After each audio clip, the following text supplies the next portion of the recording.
ask you about the extreme interdisciplinarity in your career. And we started yesterday to talk about Alexander Romanovich, and you mentioned how universalist he was in his approaches, right?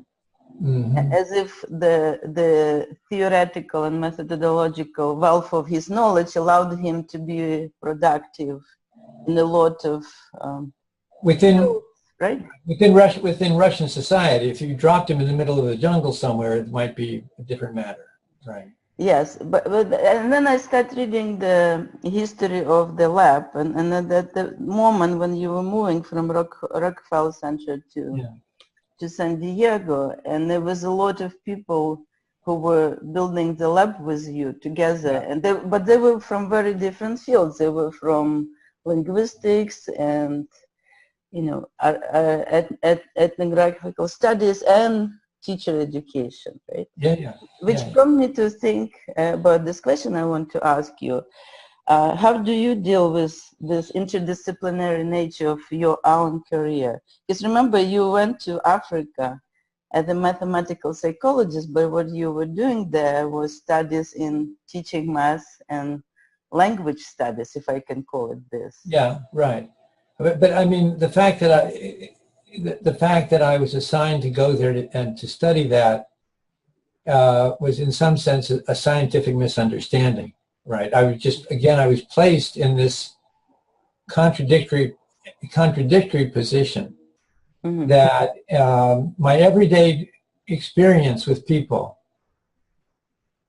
made it feel as if I was dealing with perfectly normal, intelligent people that I had to negotiate with, who could talk me out of my money, who ran complicated, forms of social life and interaction. I just, did a lot of what to me seemed like very complicated things.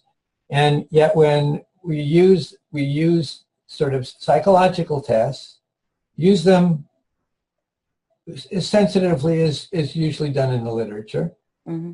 Very often these people simply responded in ways that would make you think that they were severely mentally retarded. If you took that performance literally, I mean, you just, in a way, it's illustrated by the picture. There's a picture in the autobiography of a woman doing a puzzle, right? And if you look at what the woman is doing, if you actually look at the picture, you'll notice that the woman is holding the piece in a way where she's putting an angular arrow-shaped part of a corner of the puzzle into something that's round, and where the colors of the things are in violation of each other, but in such a way that there's a whole piece sticking out from the square part of the puzzle that's there that she's seen as square.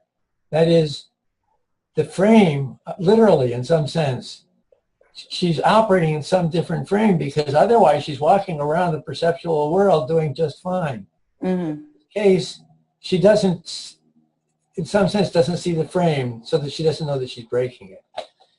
And I think that puzzle, that's the puzzle of ecological validity again, the puzzle of everyday versus scientific thinking, different functional systems mediated by different systems of notation and so on and so forth. But if you're going to start to resolve any of these questions, what are you going to do? So I walk in with a toolkit which within its confines is perfectly useful. I mean, after all the work that I was doing on probability learning for my thesis is now the basis for what people call behavioral economics. Mm-hmm. So, there's like, it's not like it was wrong in that sense, but it excluded a whole lot of human life. But it was my strong point. It was a thing that I really understood fairly well. And so in pursuing all of this, I mean, the basic fundamental idea that we had is one that's like any college student, any normal adult would sort of have this idea that if people's everyday experiences are completely cut off from stuff that has to do with formal schooling, and you're interested in how it is that they think about the domains that schooling involves, like coordinating with people around business, like doing agriculture, like making a living, like staying alive. The thing you do would be to go and look at what they do in their everyday activities that bear, what relationship does it bear to this thing? And it is, you know, it's everyday versus scientific in the Vygotskian way of thinking about it, but what the hell is the relation? And if you're going to do change, you start to change from what's there, what people have been doing for long periods of time that they're highly expert at doing. If you're going to do that, then you had to be able to analyze what they were doing in some way so that you could compare. You could see the change that happened. So that when you gave a psychological test to such a person, you'd have some idea when they didn't do it, what were they doing, or what framing is necessary, or what particular kind of practice over and over again of practicing memorizing stuff. A lot of it in written form. What does that do to the way in which you try to process the world? So if you're going to just right away, as soon as you start to say, well, we have to analyze people's everyday activities, that's not a psychologist's task. Yep. Who does that? So then you go to microethnographers, right? There you go to microsociology, ethnography, and initially cognitive ethnography, right? And so there was which was also very formal in its approach. It sort of was like kind of like the experimental treatments in that it had particular ways of proceeding in trying to get at people's indigenous categories, structures of indigenous categories. But it wasn't very thoughtful in the sense that it had a kind of narrow way in that people tried to penetrate this question of language and thought and culture and experience and all of that stuff that is bundled together in our theories. So I don't see how you could avoid being interdisciplinary in this. And I think other people who have, for example, the people around John Barry and who did early work on cognitive styles, they did put together a big project, interdisciplinary project. But the outcome of that project was enormously disappointing to the tools in which they were using. It actually sort of undid the idea of cultural styles for a long time. Those people, they then got taken over again by others who picked it up and used different indicators to get at what they meant by a cognitive style. But to me, it always seemed then that, and that's why I had these names. At Irvine, when I started doing this work seriously, when I went back after I left Yale, where I did the first work with John Gay, and then I realized, oh my God, this is really complicated. You need a team to do that. That's when Joe Glick came in, because he was a real development. And the school results seemed to show that you had like this increasing divergence in intelligence or cognitive ability or something. You just looked at the curves of growth of memory or something else. It appeared that you have, at birth, I didn't believe that there was a genetic difference, even though that idea was floating around at the time. And that became important when we got into the lab. But you just take, if you took this little kid, as long as his mom was healthy, and brought him up in the United States, never mind the racism in the United States, but suppose it's benign. You brought him up in another environment that's highly intellectual and what have you from the very beginning, he wouldn't be the same kid. And people have understood that since, for a very long time. So where you're born makes a really big, really big. But it has to be interdisciplinary. And just to add one thing, at Irvine, because of the organization of the social science group there, I was able to I literally was professor of experimental anthropology and psychological anthropology. So I was experimental anthropology, and I don't know, psychological, I'm forgetting the exact combination, but it's essentially putting experimental anthropology and cultural psychology or contextual psychology. And I had that double title. sort of bringing in the two disciplines and the two kinds of methods was ethnographic psychology. That's what it was. Ethnographic psychology and experimental anthropology. And that sort of signified the two pieces of the puzzle that I was trying to combine.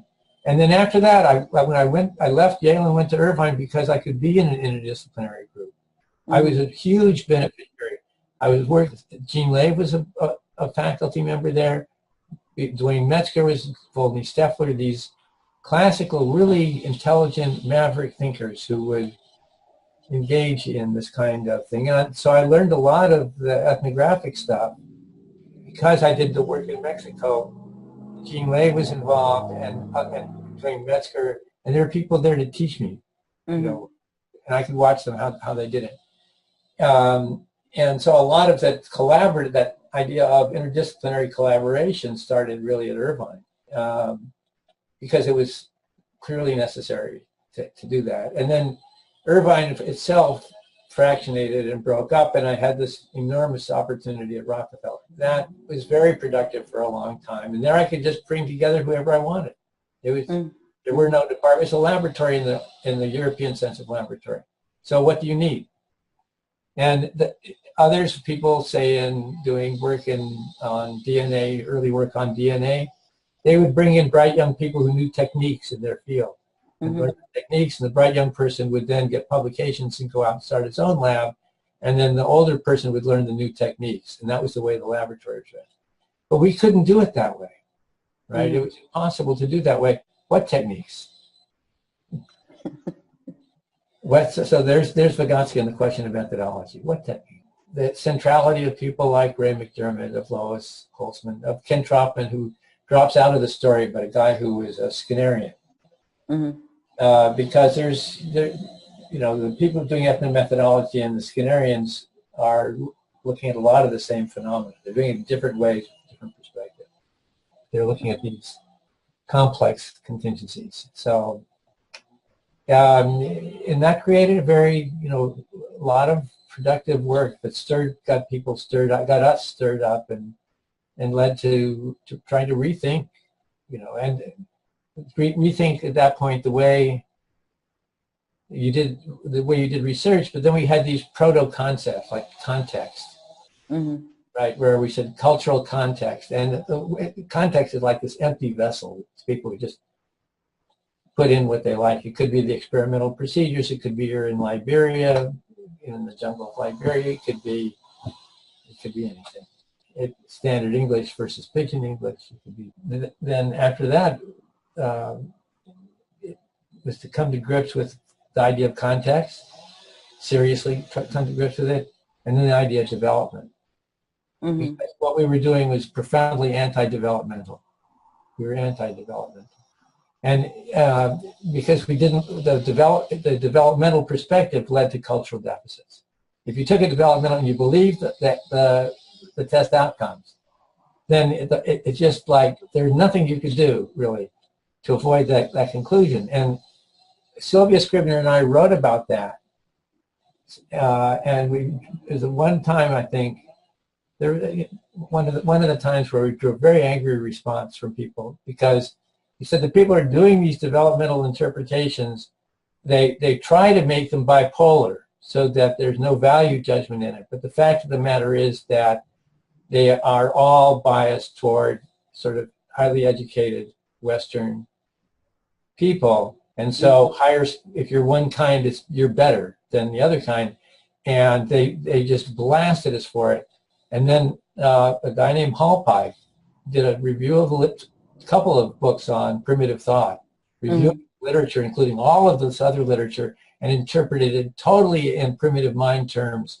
And one of these guys had the sort of good grace to write to me and say, "You're right."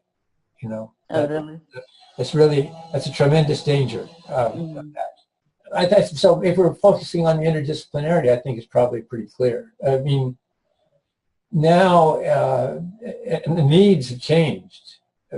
So at the moment, I'd love to have a colleague who was an expert on the sort of sociology of institutionalization, creation of institutions. Mm-hmm. I think that's a really, you know, and it's the sort of the sociology side of Vygotsky. Mm-hmm. The social situation of development without any analysis of the political economy that's involved in, you know, in the creation of that and what the power relations are and all of those concerns that people have now.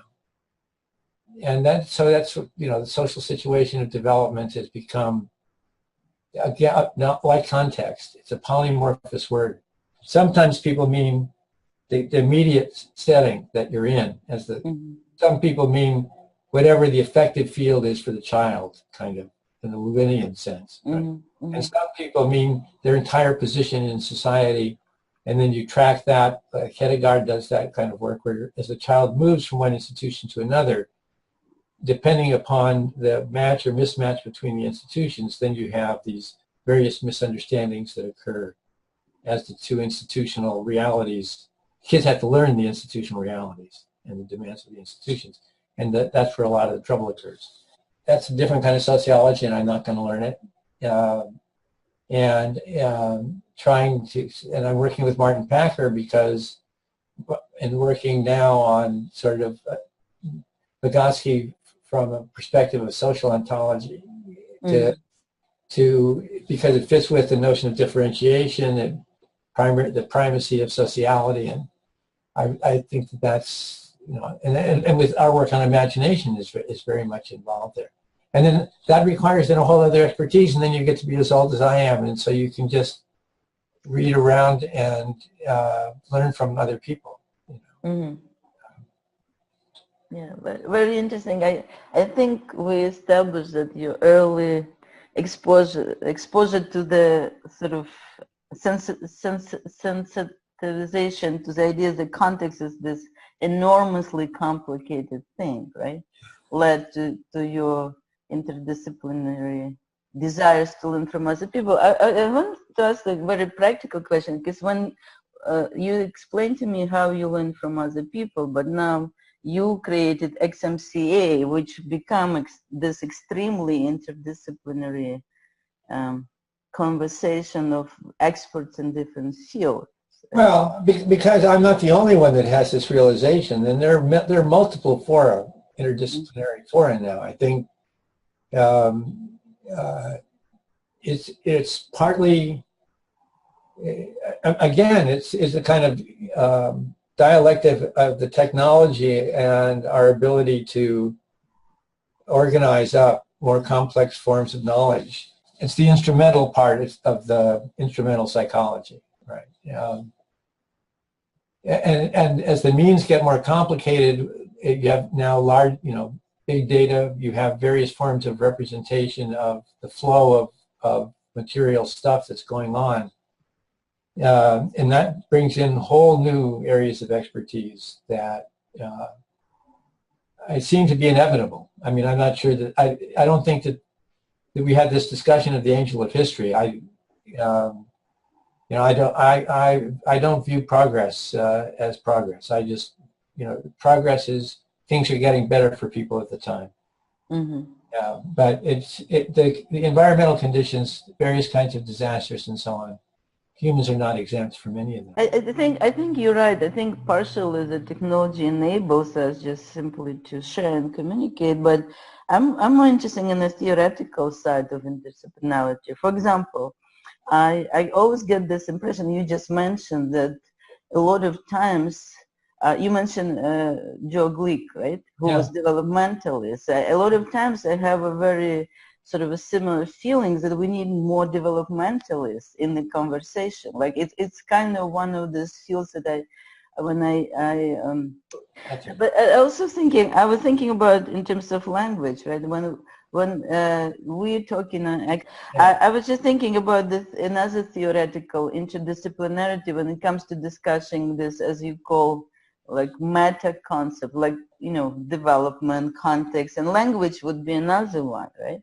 And there is this risk we're running because people who come from linguistic, right, they have a very sort of a, for me, tonal version of not tonal, I'm biased here, but they're working within a paradigm, right? Yeah, they're working within one paradigm, and the language is, means and tools for communication. But we know from Vygotsky that language is also a mediator for thinking, and we also know from Luria that language, the inner speech, could be viewed as a mediator for self-regulation, right? So, and that's why this interdisciplinary discourse has become so complicated as well, because it does take, like you just explained in your career, you're learning all your life from different maverick intellectuals in different fields. You were lucky in that sense. I envy you, right? But if someone is new and coming to the XMCA discussion from just a particular, real good school in linguistics, they will be a little bit out of depth, right? Yeah, I understand. And that's why I'm constantly trying. I'm more likely to ask a dumb question on XMCA than anybody else. Yes, but you're not afraid. You're fearless in that sense, right? Because you know how much. That strikes me as a limitation. To me, one of the amazing things about XMCA is the extent to which people are actually free in terms of their institutional connectedness, so that they can kind of say what they like. A graduate student in South Africa, or an assistant professor somewhere, they're not. I mean, what is the connection? What do they, in some sense, have to lose? But there's a reinscription of all the gender stuff that's gone on. Mm-hmm. It's really there, and so I find that aspect of it very discouraging. That's where the web page. When people get an XMCA web page, there ought to be a didactic, pedagogical function that's associated with some of the pieces of that. I agree. I agree. So and that was the way LCHC started, but then as people spread out and new people come in, and the status hierarchies get reinscribed and so on, so it becomes, in that sense, corrupted. And in a sense, if we want to continue this interdisciplinary discussions in a sort of a more productive way, someone has to play this role that you are playing right now, like behind the scene mediator and teacher, practically, right? Or a group, or two or three people who just sort of understand each other's work and can speak about it, and don't make everybody speak about everything. Yes. I mean, you can have sort of expert groups, so to speak, because people have different interests in things. But there are various ways to do it, but by my analysis now, the kind of work that would be needed to pursue our studies with the fifth dimension properly, it would require a lot of money, a huge apparatus to put it together in order to be able to collect the relevant data at the relevant levels of social analysis over the relevant period of time. Mm-hmm. I mean, it's like you might want to have 15 people hired for 10 years, and then maybe you'd be able to see important institutional transitions and how that affects this and this affects that. In longitudinal study. Yeah, well, it must. You've got to have it, because you're in environments that aren't just changing; they're developed. They are themselves qualitatively changing, and the people in them are qualitatively changing, and it's extremely heterogeneous, and it's just hard to get a hold of. So anyway, I think that's it. That's the interdisciplinary part of it. It goes with it, and then of course there's a question of how do you organize that. And one way is that somebody gives you the money to do it. I got lucky. I was positioned, so people gave me money, and I organized it that way. Sometimes you create new interdisciplinary groups. Sometimes they become departments. Sometimes they don't. So these new combinations working at the borders of these disciplines, where that there's interactivity in the system, and you have to get your hands on it. You've got to institutionally then. You have brain center, the Center for the Study of Brain and Behavior, and so on. So the more complex the problem, the more complex the social institution you have to create in order to address the problem. Right. That's why I'm really focused on social institutions here. Well, when you start to think about sustainability. Okay, we may be picking up this for our next conversation. Sure, that'd be good.